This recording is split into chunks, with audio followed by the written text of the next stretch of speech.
Whether we like it or not, we live in an age where much of what goes on in our daily lives is monitored, collected, and sold to interested parties. Our driving records, our medical history, our internet traffic, and most importantly, our credit information. A mistake on your credit report can cost you money. It can increase the interest you pay on your loans, prevent you from getting a mortgage or buying a car, landing a job, or getting a security clearance. It's not uncommon.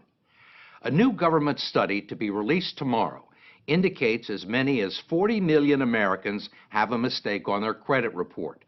20 million have significant mistakes. And our own investigation of the credit reporting industry shows that those mistakes can be nearly impossible to get removed from your record. The story will continue in a moment.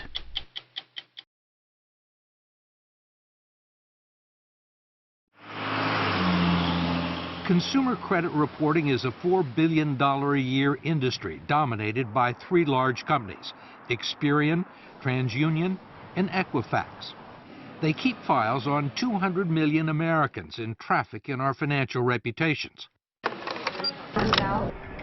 They make their money gathering information from people we do business with and selling it to banks, merchants, insurance companies, and employers, and they use it to make judgments about our creditworthiness and reliability. But now the reliability of the industry is being questioned in an 8-year Federal Trade Commission study to be released tomorrow. John Leibowitz is the chairman. Here's what we found. Some pretty troubling information. 1 out of 5 Americans has an error on their credit report. And 1 out of 10 has an error on their credit report that might lower their credit score. I'm trying to think of another industry where a 20% error rate would be acceptable. That's a pretty high error rate. It's a pretty high error rate. I think the more we look at this and the more the American people know about this, the madder they're going to get. Ohio Attorney General Mike DeWine has opened his own investigation into the credit reporting industry, which for years has blamed mistakes on banks and merchants that provide them with bad information. But DeWine argues the fault lies with the industry for what he says are clear violations of the Fair Credit Reporting Act. Do these companies have a legal responsibility to make sure that the information is accurate?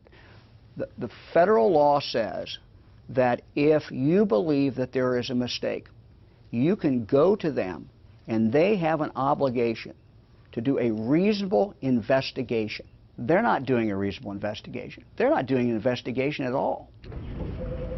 Every day, DeWine's office fields calls from desperate constituents who can't get the credit reporting agencies to answer their questions or correct mistakes on their report, like paid bills listed as delinquent, closed accounts listed as open, and bad debts that belong to other people with similar names or social security numbers. The problem is not that they make mistakes, it's they won't fix the mistakes. It literally is like this, guy behind the curtain in The Wizard of Oz. You really don't know what he's doing. It really is a secret operation that is so hard to crack. 8 million people a year file disputes about their credit report, which usually requires a visit to the Experian, TransUnion, or Equifax websites. They're primarily designed to sell you premium products, not resolve a dispute, which is what I was trying to do. There's a toll-free number you can call, which is likely to connect you to someone on a faraway continent. Thank you for calling. My name is Kevin. How may I help you? Where are you located? India. India? But regardless of where they are or who you talk to, they won't be much help. Okay, so really, you can't do anything for me. I've just been talking to you for 15 minutes. I mean, the only thing you can do is to tell me to fill it out online. Yes, Mr. Crow. Okay, thank you. Besides the toll-free number, they also give you a post office box address where you can send a letter and documents supporting your claim. In each case, it's extremely unlikely that anyone with the authority to resolve your dispute will ever actually see it. Ask Sandra Cortez, a California accountant whose credit report confused her with an international drug trafficker. It took her 5 years to get it fixed. Or David Smith, the retired Army officer whose credit report listed a bankruptcy that wasn't his and triggered a foreclosure proceeding against his house in South Carolina. He's still dealing with the fallout. Or Judy Thomas, a trauma nurse with a horror story worthy of Hitchcock or Kafka. There's nobody to go to. There's nobody. You just keep making phone calls and you just keep writing disputes and you keep sending them your social security number and they don't care.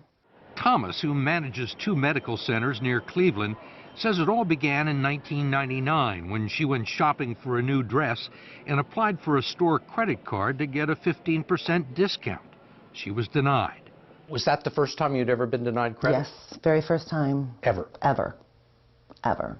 But certainly not the last. It became a regular occurrence. The personal credit reports she got from Experian, TransUnion, and Equifax were all clean and without blemish. Yet she kept getting rejected and couldn't find out why. I would get a consumer report and it would look fine. I would go to the bank and they would tell me, oh no, you have all this debt. But no one would tell me what was on there. They wouldn't tell you what the debt No. was? And they wouldn't give you a copy of the report No. that they had? Nope. It took Judy Thomas several years to discover what almost no one knows, that the credit reports the agencies send to you are different than the ones they sell to banks, merchants, and mortgage brokers. And she only found that out when a loan officer left her file on his desk and walked out of the room. And what did you see? I saw debt from Utah Medical Center. I saw debt from a veterinarian clinic in Utah. I saw collections for a Judith Kendall. Judith Kendall, not Judy Thomas. Correct. What's going through your mind? What the hell is she doing on my credit report? What the hell is her debt doing on my credit report? You think this would be very simple to get straightened out? You would think. Yeah, you would think. This is my Judy Thomas versus Judith Kendall file. Instead, it became a 6-year battle with credit agencies, requiring box loads of correspondence to try and prove that she was Judy Thomas, not Judith Kendall, all to no avail. You get a lot of time invested in this. How important are these documents? It's my life. There are logs of daily phone calls to dispute centers, hundreds of letters to Experian, Equifax, and TransUnion, even correspondence from Judith Kendall's creditors in Utah, acknowledging that the debts on her credit report aren't hers. I would get letters back from these companies saying this, in fact, is not you. You still couldn't get it off your credit report? No, I sent copies to the credit bureaus, and they would come back as mine, verified, verified.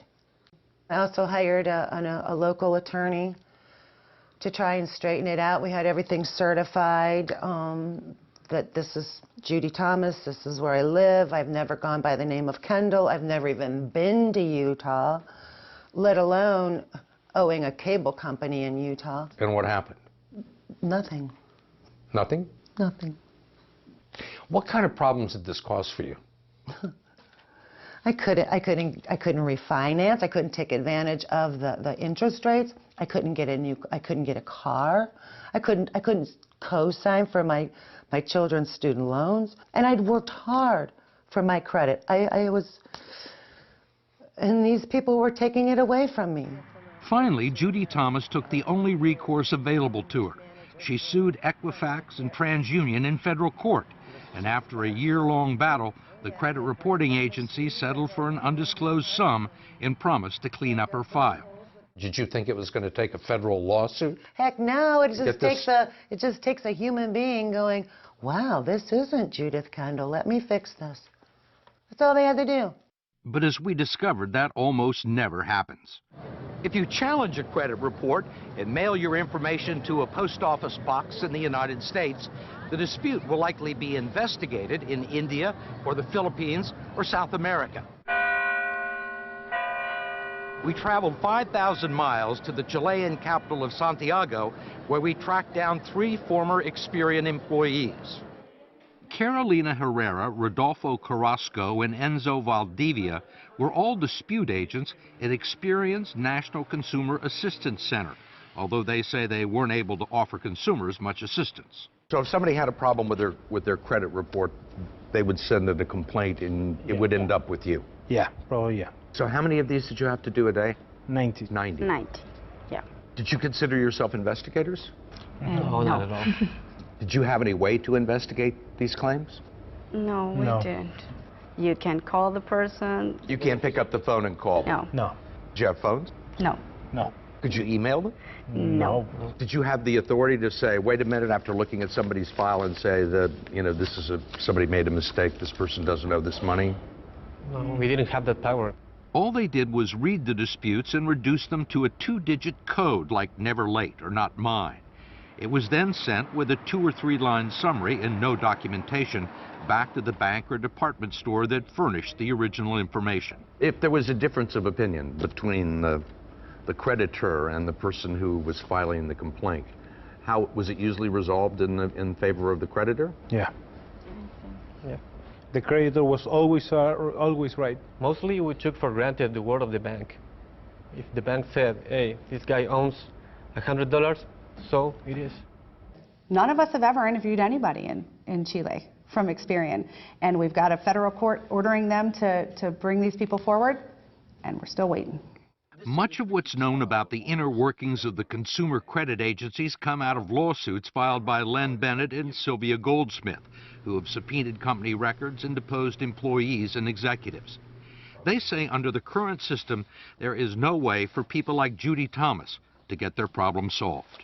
So all these people who take the time to meticulously document a case that the bill isn't theirs or the bill has been paid, that is never seen by anybody? It's not seen by anyone who considers it in determining whether or not information will be removed from a credit report. It's not forwarded on to the person who has the complaint with you? No, it is never forwarded on. Never forwarded on to the creditor. We can get a jury verdict for $1 million. That's chump change to some of these bureaus. They would rather pay a verdict in $1 million than to actually go in and change the policies and procedures that they have, because that's much more expensive to them. I can say this without qualification. The dispute procedures used by the credit reporting agencies, uniformly used, completely fail to comply with the Fair Credit Reporting Act. Courts have found that. The Federal Trade Commission has found that. It's not even a close call. Ohio Attorney General Mike DeWine agreed. I think the industry is a mess, and I think the impact it has on real people is just unconscionable. You think they're breaking the law? I think they're breaking the law. There is no doubt in my mind they are breaking the law. We wanted to talk to Equifax, TransUnion, and Experian, but like most consumers, we were unsuccessful. The agencies referred us to the spokesman for their lobbying group in Washington. He, too, declined our request for an on-camera interview, but did provide a written statement, citing an industry-sponsored survey that showed 95% of its customers were satisfied with the dispute process. The industry maintains it's in compliance with federal law.